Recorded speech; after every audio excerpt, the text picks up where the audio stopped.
Rock 100.5, Atlanta's Classic Rock. I'm Axel, here with Atlanta's own, a lot of people don't know this still, Atlanta's own Rachel Bolan from Skid Row. How are you, my friend? Doing well, doing well. Yeah, everyone still thinks I'm either from L.A., which I've never lived in L.A. in my life. No, you were the part of the Jersey. Yeah, I was a Jersey guy. Hey. Yeah, so a lot of people think we all still live back in Jersey, but none of us do anymore. You've lived in Atlanta how long? Going on 15 years. What made you decide to move from Jersey down to Atlanta? Divorce.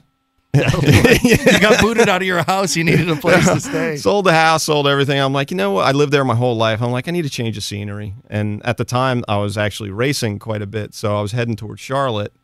And then I was like, you know what? I love Charlotte, but I just needed something a little bit bigger, closer to a bigger city because I grew up right across the river from New York City. So, so I just would commute up to Charlotte 2 or 3 times a week to race, and then we got really busy. And I'm glad I live here because you could fly anywhere from Atlanta. Well, a lot of you rock guys are into the auto racing. Do you do the same kind of racing that Brian Johnson from AC/DC does? No, he does the super rich guy racing, which is really cool. He's got some really badass car. Josh Todd from Buck Cherry. He's way into it. He we text about twice a day because he races high performance go-karts, Rotax, I think. You know what? These are all your friends then, because you've mentioned that you're tight with Vince Neil. Vince Neil used to race Indy Lights and all that stuff. And yeah, quite a few guys are way into racing. Skid Row has had an incredibly busy 2014. You guys, these tours, these festivals in Europe were crazy. I saw the pictures. It's nuts. It's when the year's done, I think it's going to be 103 shows all total.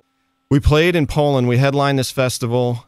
It was just incredible. It was over 500,000 people, and it will be the biggest gig we ever play in our career without a doubt. Bigger than the Moscow Music Peace Festival. That was 75,000. That was 75. What was this? Did you say 550,000? Wow. I couldn't none of us could see the end.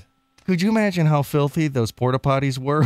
It was in Midtown. There's like 50,000, and it's like those things reek from a mile away. Yeah. Holy cow! Yeah, it's been quite a year. The last 2 years have been quite busy. Yeah. In case you didn't know, I mean, people hear the songs. They hear 18 in Life. They hear I Remember You. They hear Youth Gone Wild on the radio. There's still new music coming out with Skid Row. The second in a series of releases called United World Rebellion. One came out about a year or so ago, and number 2 just dropped. Yeah, it was about a month ago, a month and a few days, yeah. Rise of the Damnation Army, Rebellion Chapter 2, longest title in the world. And yeah, we've been overseas, getting a lot of play with the first single, We Are the Damned, and it's been going over great at the shows, and a lot of people online have been requesting it for us to play live, and we started playing it, and you would think that we wrote it 25 years ago with the reaction we're getting. It's a really, really good feeling to put out new music and have people appreciate it and get into it. Check out the new Skid Row, United World Rebellion, Part 2. Check out 1 if you haven't, and don't miss the show. You guys bring it when you do your live thing. It's happening Saturday, September 27th at Wild Bill's. About every 18 months, we get a Skid Row show. Yeah. So you miss this one, it ain't coming around for another year and a half. So yeah, exactly. Make sure you hit it.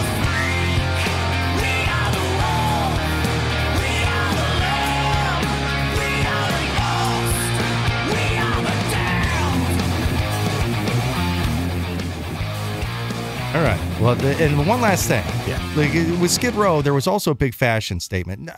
Where did you come up with the idea to attach a chain from your nose ring to your earring? If you ever followed punk rock, I have a punk rock background. That's my thing, and lots of punk rockers. It was just a punk rock style, and I kind of brought it into the metal world, I guess. It's funny because I have quite a few friends that are piercers and tattoo artists, and they're like, man, he goes, you made that stuff popular, and we have you to thank for it. And I didn't see it with the Sex Pistols or anybody. Nobody was doing that. No one in the band did it. A lot of their fans did, and there was one fan in particular called Cat Girl or Catwoman. I think it was Cat Girl, and she had a crazy haircut, looked like cat ears, and then she had the nose chain. I was like, that's a pretty cool look. I'm gonna kind of incorporate that into what I do, and The record company actually wanted me to get rid of it. Really? Yeah, they were like too extreme for a It's band one of the like most this. memorable things about for a band that you're like, who's that band? You know, that band with the dude with the nose ring that goes to his earring or whatever. Before people, when the first song was out. I don't know. They opened up for Bon Jovi, but it was like the dude, you know the band I'm talking you got about? the nose chain or the earring nose thing, and it's pretty funny. He's a fashionista. He's the founding member of You and Snake put the whole band together back in the day. Skid Row. He's an Atlanta resident, and he puts on a hell of a live show. So don't miss it with his band. Skid Row, September 27th at Wild Bill's. Rachel, good to see you. You too, bud.